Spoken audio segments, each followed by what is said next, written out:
Hello everyone, क्या हालचाल? Welcome to the C programming series and this is the third video of the C programming series. So अगर आप इस video को देख रहे हैं तो आई वुड रिकमेंड कि आप पहली दो वीडियो को जाके देख लीजिए जिससे आपको इस वीडियो में ज़्यादा अच्छे समझ में आएगा।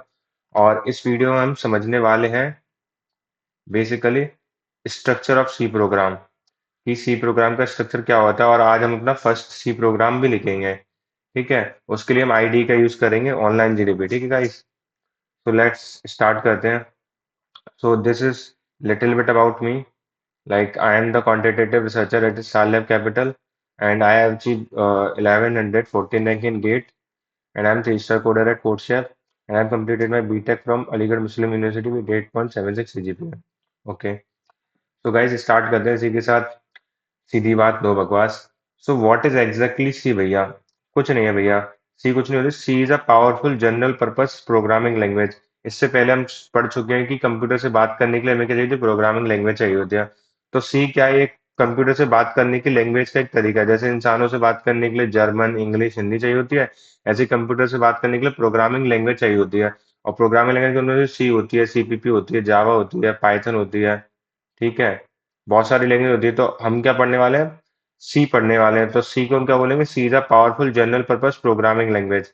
अब सी का जो जन्म हुआ था, सी बॉर्न इन 1972, किसके द्वारा बनाई गई थी? डेनिस रिची के द्वारा। एटी एटी बेल लेबोरेटरी बनाई गई थी। ठीक है, और first thing, C is a foundational language है।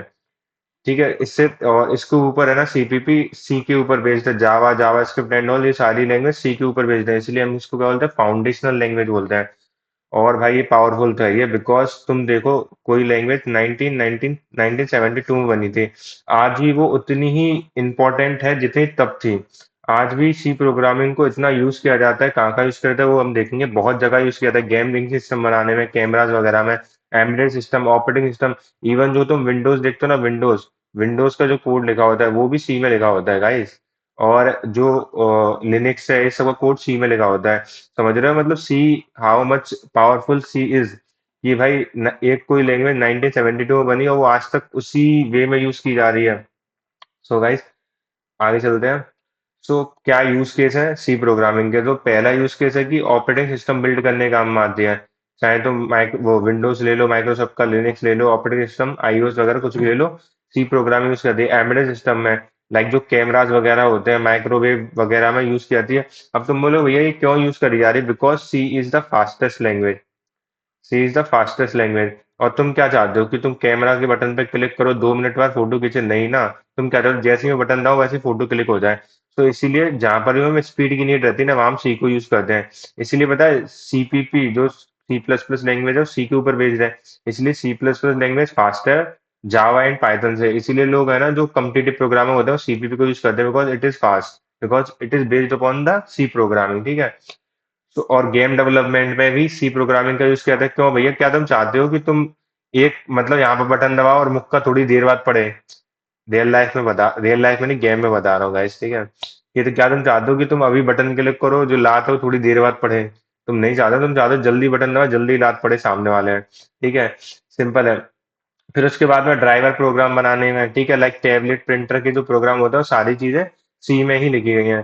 तो आप लोग देख सकते हैं कि सी कितनी पावरफुल लैंग्वेज है। सो ये हमारा फर्स्ट सी प्रोग्राम है। फर्स्ट सी प्रोग्राम को अभी आपको कुछ समझ में नहीं आ रहा होगा इसमें कि भैया ये क्या है। Hash include S T D dot I O और ये मैन और प्रिंट एफ, ये क्या चीज है? तो पहले ना इस कोड को रन करते हैं। देखो गाइस, पहले ना इस कोड को रन करते हैं। देखो सबसे पहले इसमें क्या है? Hash include S T D dot I O है। फिर उसके बाद मैंने इंट मैन और एक दो पैरेंथेसिस लगाई है, फिर कर्ली ब्रेसेस है, फिर प्रिंट एफ लिखा है, और फिर रिटर्न जीरो लिख दिया है, फिर अगेन कर्ली ब्रेसेस क्लोज कर दिया। और मैंने अब मैं जैसे ही रन पे क्लिक करूंगा, जैसे ही मैं रन पे क्लिक करूंगा तो ये क्या प्रिंट करके देगा मुझे?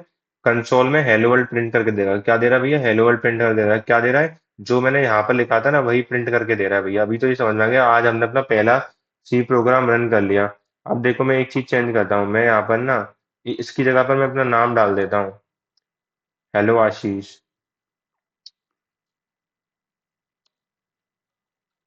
ठीक है, हेलो आशीष प्रिंट करूंगा तो आशीष डाल देगा। मतलब भैया जो प्रिंट कर रहा है ना, प्रिंट करने का काम तो इतना ही पार्ट कर रहा है ओनली। ठीक है, तो चलो अब अंडरस्टैंड करते हैं स्टेप बाय स्टेप पूरे कोड को कि भैया इस कोड में एवरी स्टेप में क्या क्या मतलब है एवरी स्टेप का। ठीक है, तो इसमें hello world is a more than just a text भाई। पहली बात तो ना जो हेलो वर्ल्ड है ना, अब आने वाले टाइम में तुम्हारे बच्चे होंगे, वो है ना पहला अपना प्रोग्राम लिखेंगे, वो भी हेलो वर्ल्ड को ही अपना पहला प्रोग्राम लिखेंगे। मैंने भी अपने टाइम पे पहला प्रोग्राम हेलो वर्ल्ड लिखा था।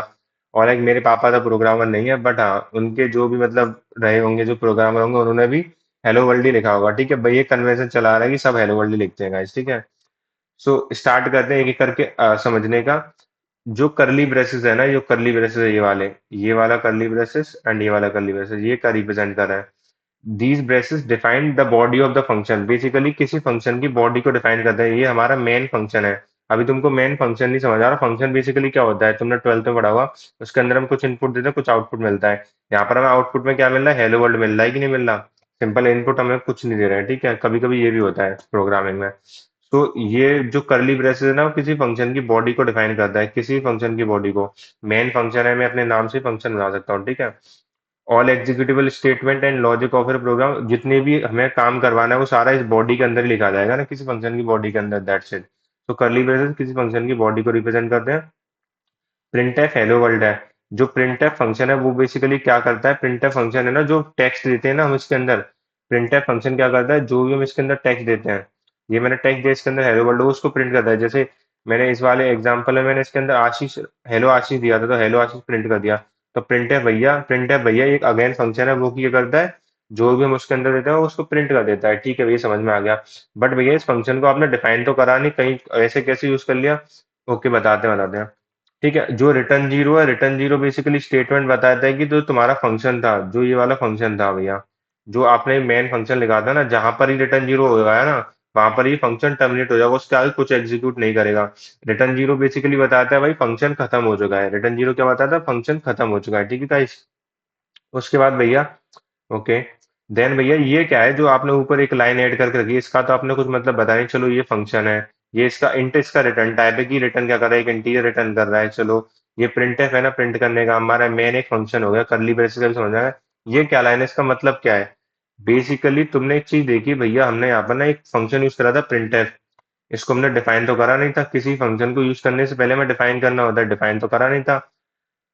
बेसिकली सी के अंदर क्या होता है? कुछ प्री डिफाइंड फंक्शन, कुछ कीवर्ड्स होते हैं, उनको हमें यूज करने, उनका कोड कहीं और लिखा होता है। उनके कोड को इंक्लूड करने के लिए हमें हेडर फाइल इंक्लूड करते हैं। बेसिकली इसका मतलब क्या है? Hash include std.io, standard input output header file बोलते हैं। हैश इंक्लूड क्या करता है? इस हेडर फाइल को इंक्लूड कर देगा। इसमें क्या लिखा है भैया? इसमें बेसिकली कोड लिखा है प्रिंटफ फंक्शन का।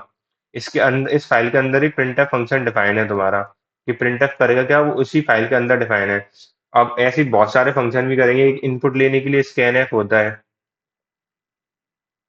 ठीक है, अब स्कैनफ फंक्शन का भी तुमको कोड कहीं नहीं मिलेगा, तो वो भी इसी फाइल के अंदर रहता है, तभी तो उसका नाम है स्टैंडर्ड इनपुट आउटपुट। इनपुट लेने के लिए, आउटपुट लेने के लिए इस फाइल का यूज करा जाता है। ठीक है, इंट मेन बेसिकली फंक्शन है, मेन फंक्शन, जहां से तुम्हारा एवरी सी प्रोग्राम एग्जीक्यूट होना स्टार्ट होता है, मतलब चलना स्टार्ट होता है।